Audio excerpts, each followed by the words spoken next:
ನಮ್ಮ ಸಮುದಾಯದ ಮುಖಂಡರುಗಳ ಮತ್ತು ಇಲಾಖೆಯ ಅಧಿಕಾರಿಗಳ ಮುಖೇನ ಚರ್ಚೆ ಮತ್ತು ಸಂಸ್ಥೆಯ ವಿಚಾರಕ್ಕೆ ಪ್ರತಿ ಜಿಲ್ಲೆಯಲ್ಲೂ ಹೋಗ್ತಾ ಇದ್ದೀನಿ. ಈ ಚಾಮರಾಜನಗರ ಜಿಲ್ಲೆಯಲ್ಲೇ ಮಾಡಬೇಕಾಗಿರ್ತಕ್ಕಂಥದ್ದು ಒಂದು ಸಭೆ. ನಾನು ಮಹದೇಶ್ವರ ಬೆಟ್ಟಕ್ಕೆ ಪ್ರಯಾಣ ಮಾಡ್ತಕ್ಕಂಥ ಸಂದರ್ಭದಲ್ಲಿ ನಮ್ಮ ಸಮಾಜದ ಮುಖಂಡರೆಲ್ಲ ಇರ್ತಕ್ಕಂಥದ್ದು ನಾನು ಈಗ ಈ ಸಮಾಜದ ಮುಖಂಡರ ಕುರಿತು ಚರ್ಚೆ ಮಾಡಿ ಭೇಟಿ ಮಾಡಿ ಹೋಗಬೇಕು ಅಂತ ತೀರ್ಮಾನಿಸಿದ್ದೀನಿ. ಇದು ಹನೂರು ಅಂತಕ್ಕಂಥದ್ದು ಚಾಮರಾಜನಗರದಲ್ಲಿ ಕೊನೆಯ ಬಾರ್ಡರ್ ಇರ್ತಕ್ಕಂಥ ಒಂದು ತಾಲೂಕು. ಈ ಸಮಾಜದ ಮುಖಂಡರುಗಳು ನನಗೆ ಮನವರಿಕೆ ಮಾಡಿಕೊಟ್ಟಿದ್ದೇನಂತಂದರೆ, ಈ ಭಾಗದಲ್ಲಿ ಯಾವುದೇ ರೀತಿಯಾಗಿರ್ತಕ್ಕಂಥ ಸೌಲಭ್ಯಗಳು ನಮ್ಮ ಬೋವಿ ನಿಗಮದಿಂದ ಆಗ್ತಾ ಇಲ್ಲ ಅಂತ ಹೇಳಿದರೆ, ಅದ್ರ ಬಗ್ಗೆ ಸೂಕ್ತವಾಗಿ ಪರಿಶೀಲನೆ ಮಾಡಿ ನಾನೀಗ ಇದೇ 29ನೇ ತಾರೀಕು ಈ ರಾಜ್ಯದ ಎಲ್ಲ ಜಿಲ್ಲಾಧಿಕಾರಿಗಳನ್ನು, ನಮ್ಮ ನಿಗಮದ ಜಿಲ್ಲಾಧಿಕಾರಿಗಳನ್ನು ಬೆಂಗಳೂರಲ್ಲಿ ಸಭೆಯನ್ನು 11ವರೆಗೆ ಕರೆದಿದ್ದೇನೆ. ಅಲ್ಲಿ ಬಂದಾಗ ಎಲ್ಲರೂ ಸಂಪೂರ್ಣವಾಗಿ ಮಾಹಿತಿಯನ್ನು ತಗೊಂಡ್ಬರ್ತಾರೆ. ಅಲ್ಲಿ ಯಾವ ಜಿಲ್ಲೆಯಲ್ಲಿ ಯಾವ ತಾಲೂಕಿಗೆ ಸ್ವಲ್ಪ ಅಸಮಾಧಾನ ಆಗಿದೆ, ವ್ಯತ್ಯಾಸ ಆಗಿದೆ, ಬಳಕೆಗಳಲ್ಲಿ ಕಡಿಮೆ ಆಗಿರ್ತಕ್ಕಂಥದ್ದು ನೋಡಿ ಅಲ್ಲಿ ಸರಿಪಡಿಸ್ತಕ್ಕಂಥ ಕೆಲಸವನ್ನು ಆವತ್ತು ನಮ್ಮ MD ಕೂಡ ವ್ಯವಸ್ಥಾಪಕ ನಿರ್ದೇಶಕರು ಇರ್ತಾರೆ, ತೀರ್ಮಾನವನ್ನು ತೆಗೆದುಕೊಳ್ತೀವಿ. ಕೆಲವು ಸಂದರ್ಭಗಳಲ್ಲಿ ನಾವು ಕೊಡ್ತಕ್ಕಂಥ ಅನುದಾನದ ವಿತರಣೆ ಆಯಾ ತಾಲೂಕಿನ ಜನಸಂಖ್ಯೆಗೆ ಅನುಗುಣವಾಗಿ ವಿತರಣೆ ಮಾಡ್ತೀವಿ.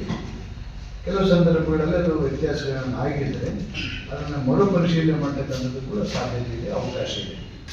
ಹಾಗಾಗಿ ಈ ನನ್ನ ಮಾಧ್ಯಮ ಗೆಳೆಯರ ಮುಖಾಂತರ ನಮ್ಮ ಸಮುದಾಯ ನಮ್ಮ ಬಂಧುಗಳಿಗೆ ತಿಳಿಪಡಿಸಿದ್ದೇನೆಂತಂದರೆ, ಇರ್ತಕ್ಕಂಥ ಸೌಲಭ್ಯಗಳನ್ನು ಬಳಸ್ಕೊಳ್ಳೋದಕ್ಕೆ ಪ್ರಯತ್ನ ಪಡಿ.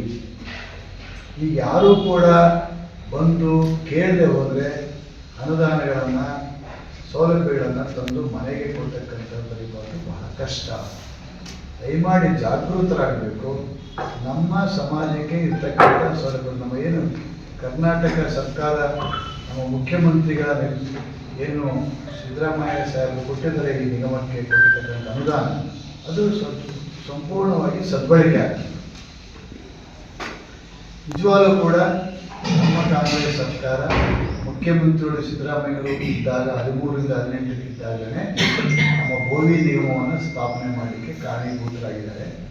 ಈಗ ಅವರ ನೇತೃತ್ವದಲ್ಲಿ ಮತ್ತು ನಮ್ಮ ಉಪಮುಖ್ಯಮಂತ್ರಿಗಳ ನೇತೃತ್ವದಲ್ಲಿ ನಮ್ಮ ನಿಗಮಕ್ಕೆ ಕೊಡಬೇಕಾಗಿರ್ತಕ್ಕಂಥ ಎಲ್ಲ ರೀತಿಯ ಸೌಲಭ್ಯಗಳನ್ನು ಕೊಟ್ಟಿದ್ದಾರೆ.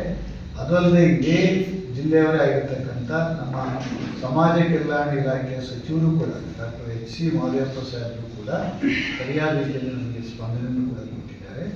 ಅವರೆಲ್ಲರನ್ನು ಬಳಸ್ಕೊಳ್ಳೋದ್ರ ಮೂಲಕ ಸಮುದಾಯಕ್ಕೆ ಸಿಗಬೇಕಾಗಿರ್ತಕ್ಕಂಥ ಎಲ್ಲ ಸೌಲಭ್ಯಗಳನ್ನು ತಲುಪಿಸೋದಕ್ಕೆ ಪ್ರಯತ್ನವನ್ನು ಮಾಡ್ತೇನೆ. ಮತ್ತು ಏನು ಸರ್ಕಾರ ನಮ್ಮ ಈ ಸೌಲಭ್ಯಗಳನ್ನು 7 ಸೌಲಭ್ಯಗಳನ್ನು ಕೊಡ್ತಾ ಇದೆ, ಅದು ಗಂಗಾ ಕಲ್ಯಾಣ ಸೌಲಭ್ಯ ಆಗಿರ್ಬೋದು, ಅಥವಾ ಸಾರಥಿ ಸಾಲ ಆಗಿರ್ಬೋದು, ನೇರ ಸಾಲ ಆಗಿರ್ಬೋದು, ಉದ್ಯಮಶೀಲತಾ ಯೋಜನೆ ಆಗಿರ್ಬೋದು.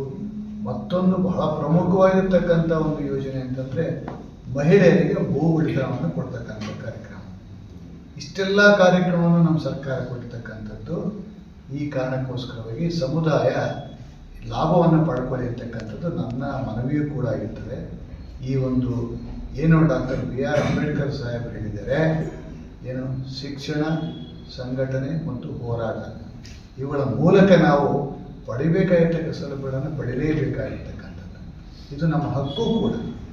ಯಾವುದೇ ಕಾರಣಕ್ಕೂ ಕೂಡ ನಾವು ಹಿಂಜರಿಬಾರದು. ಕೊಡ್ತಕ್ಕಂಥ ಸೌಲಭ್ಯಗಳನ್ನು ಸದ್ಬಳಕೆ ಮಾಡ್ಕೊಳ್ಳಿ ಅಂತ ನಾನು ಕೇಳ್ತೀನಿ. ಹೈನುಗಾರಿಕೆ ಇದೆ, ಕುರಿ ಸಾಕಾಣಿಕೆ ಇದೆ. ಇಂತಹ ಸೌಲಭ್ಯಗಳನ್ನು ಪಡೆಯೋದ್ರ ಮೂಲಕ ಪ್ರತಿ ಕುಟುಂಬಗಳು ಕೂಡ ತಮ್ಮ ಆದಾಯಗಳನ್ನು ಹೆಚ್ಚಿಸಿಕೊಳ್ಳುವ ಮುಖಾಂತರ ಆರ್ಥಿಕ ಶಕ್ತಿಯನ್ನು ಕೂಡ ಬಳಸ್ಕೋಬೇಕು ಮತ್ತು ಶಿಕ್ಷಣಕ್ಕೆ ಹೆಚ್ಚು ಒತ್ತು ಕೊಡಬೇಕು ಅಂತ ನನ್ನ ಮನವಿ ನಮ್ಮ ಮುಖಂಡರುಗಳಲ್ಲಿ. ಯಾವುದೇ ಕಾರಣಕ್ಕೂ ಕೂಡ ಶಿಕ್ಷಣವಂತರಾಗಿ ಅದನ್ನು ಮರಿಬೇಡಿ. ಎಂಥ ಕಷ್ಟ ಬಂದು ಕೂಡ ತಮ್ಮ ಮಕ್ಕಳಿಗೆ ಶಿಕ್ಷಣವನ್ನು ಕೊಡಿಸೋದ್ರಲ್ಲಿ ಹಿಂಜರಿಬೇಡಿ. ಎಷ್ಟೇ ಕಷ್ಟ ಆದರೂ ಕೂಡ ಅದಕ್ಕೆ ಹೆಚ್ಚಿನ ಮಹತ್ವವನ್ನು ಕೊಡಿ ಅಂತಕ್ಕಂಥದ್ದು ಕೂಡ ಈ ನಮ್ಮ ಬಂಧುಗಳಲ್ಲಿ ಮನವಿ ಮಾಡ್ತಾರೆ.